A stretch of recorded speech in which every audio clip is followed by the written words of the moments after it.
빨갱이라 그 일당이 하는 모든 짓은 망할 수밖에 없습니다.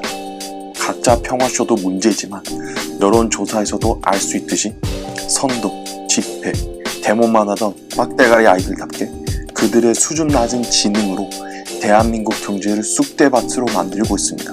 계획경제체제인 공산주의 사상으로 자유민주주의 시장경제체제를 함부로 예단하고 통제하려 드니까 대한민국 경제는 재앙을 겪을 수밖에 없는 것입니다. 자신의 돈도 아니면서 마치 자신의 돈인 것처럼 선심 쓰듯 생색내며 세금만 퍼주는 포퓰리즘 정책도 문제지만 사상 최악의 통계 기록을 갈아치우고 있는 문재양의 경제농단 정책 중 가장 최악은 단연코 최저임금이라 말할 수 있습니다. 사실 수많은 언론과 학자들, 비평가들이 문재양식 최저임금이 문제가 많다라는 말을 지금도 물밀듯이 쏟아내고 있지만 정작 왜 문제인지는 제대로 말해주는 사람이 가뭄에 콩나듯 거의 없다는 것입니다. 수많은 기사들을 보면 마치 최저임금 자체가 문제가 많은 것처럼 인식하기 쉬우나 최저임금 제도 자체가 문제인 것은 절대 아니라고 말할 수 있습니다. 물론 극단적인 자유주의를 외치는 사람들은 최저임금 제도 자체가 문제라거나 최저임금 제도를 아예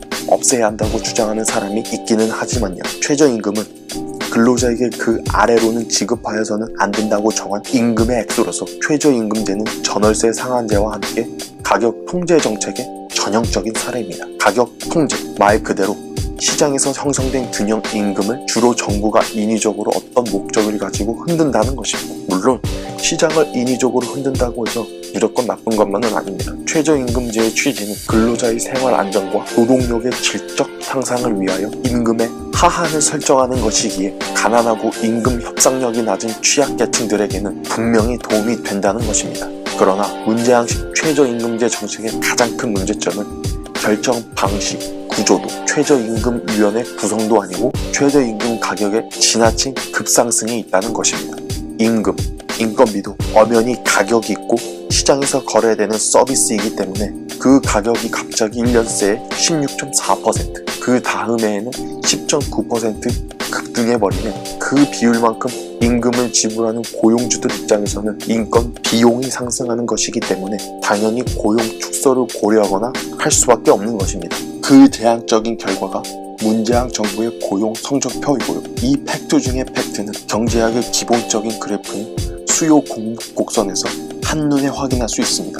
이론적으로는 단 1%만 최저임금을 상승시켜도 노동 가격이 상승하기 때문에 노동 수요보다 노동 공급이 많아져서 노동 초과 공급으로 무조건 실업이 증가하는 것입니다. 그러나 실물, 현실 경제에서는 그 정도의 상승폭은 감당 가능하기 때문에 여태까지 적은 상승폭은 큰 문제가 없었던 것입니다. 그런데 문재양식 최저임금 정책은 단 2년 만에 노동 비용을 무려 27.3%나 인위적으로 급등시켜버렸으니 당연히 대한민국 경제가 IMF급 재앙을 맞이하고 있는 것입니다. 문화대와 더불어 터진당은 수많은 좌빨 언론과 문술남들을 내세우며 한국의 자영업자가 너무 많다, 최저임금도 못 줄 정도면 장사 접어야지, 최저임금이 문제가 아니라 임대료가 문제다라면서 국민들을 선동하기에 여념이 없지만 자영업자가 많고 적고 장사가 잘 되고 못 되고 임대료가 싸고 비싸고 등은 전부 시장 참가자들이 경쟁과 보이지 않는 손인 가격을 통해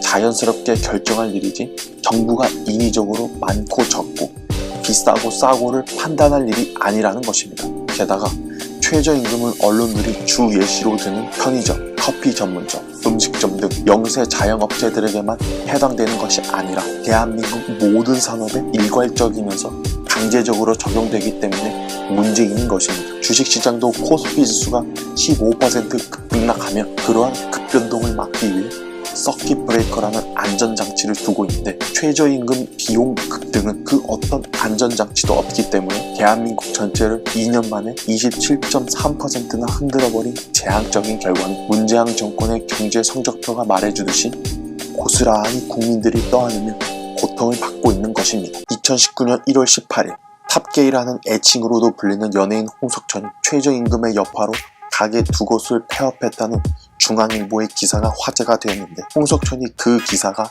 자기의 의도와는 다르다는 글을 인스타그램에 올리면서 그 기사는 제목이 수정되었지만 문슬람들은 대형 떡밥을 물은 것 마냥 조중동 타령, 가짜뉴스 타령을 하며 그저 문재양식 최저임금 정책 실패를 덮기에 급급한 모습을 보이고 있습니다. 그러나 다른 언론사의 기사와 인터뷰에서 확인할 수 있듯이 중앙일보의 기사는 가짜가 아니라 진짜였으며 홍석천의 의도와는 달랐을 수 있지만 그 인터뷰 또한 팩트라는 것입니다. 대한민국 전체를 아우르는 공식 통계를 보면 식재료비 40.6%, 인건비 24.7%, 임대료 8.2%로 임대료 비중은 인건비의 3분의 1밖에 되지 않으며 전문가의 말처럼 홍석천 가게의 임대료 폭등이 문제가 된 건 연남동, 경리단길, 해방촌 등 급격히 성장하는 극히 일부 상권의 이야기라는 것입니다. 홍석천의 가게가 극히 일부 상권인 경리단길에 위치해 있었기 때문에 그가 실제 인터뷰에서 말한 대로 임대료 폭등이 문제가 될 수밖에 없었던 것이고, 거기에 문재양식 최저임금이 결정타를 날리면서 가게를 폐업할 수밖에 없었던 것입니다. 홍석천이 가게를 폐업할 수밖에 없었던 것도, 대한민국 경제가 재앙을 맞이하고 있는 것도 결국 문재양식 최저임금 정책이 인건비를 인위적으로 급상승시켰기 때문인 것입니다. 나무를 보지 말고 숲을 보라. 문술남과 문재양 일당에게 해준 말입니다. 어차피 그들은 들어도 듣지 않겠지만